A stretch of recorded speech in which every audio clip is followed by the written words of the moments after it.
राधे राधे दोस्तों। आइए आज हम जानते हैं परिवर्तनी एकादशी की कथा और महत्व के बारे में और इससे क्या फल मिलता है इसके व्रत करने से।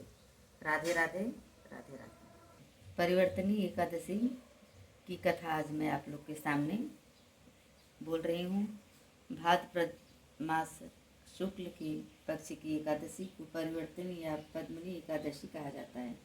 शास्त्रों में इसे अत्यंत पुण्यदायी बताया गया है।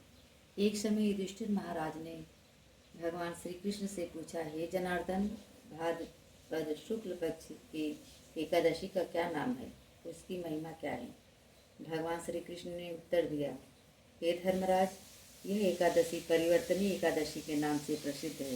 इस दिन भगवान विष्णु क्षीर सागर में शेषनाग की शैया पर लेटे हुए करवट बदलते हैं। इसी कारण इसका नाम परिवर्तनी एकादशी पड़ा।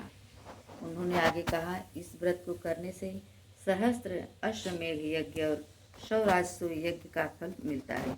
जो भक्त श्रद्धा पूर्वक इस व्रत का पालन करता है वह जन्म मरण के बंधन से मुक्त होकर परम पद को प्राप्त करता है। आइए इसके कथा का महत्व जाने। एक बार बलि नामक दैत्यराज ने तीनों लोगों पर अधिकार कर लिया। तब भगवान वामन रूप में प्रकट होकर उन्होंने बलि से 3 पग भूमि मांगी। बलि ने वचन दे दिया।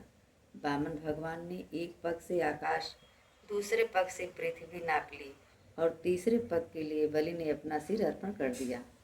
भगवान वामन जी प्रसन्न होकर बोले, हे बलि, मैं आपको पाताल लोक का राजा बनाता हूँ और वहीं वास करूँगा। लेकिन बलि ने प्रार्थना की, हे प्रभु, कृपा करके आप सदैव मेरे महल में निवास करें। भगवान विष्णु ने उसकी भक्ति से प्रसन्न होकर पाताल में निवास स्वीकार किया। इसी दिन से भगवान विष्णु क्षीर सागर में शेषनाग की शैया पर करवट बदलते हैं। फल और पुण्य, इस व्रत से क्या फल मिलता है और क्या पुण्य मिलता है, आइए जानते हैं।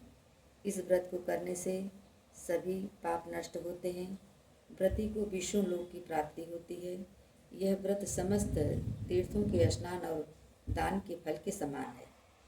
इस प्रकार परिवर्तनी एकादशी व्रत कथा और करने और सुनने वाले भक्त को अच्छे पुण्य की प्राप्ति होती है।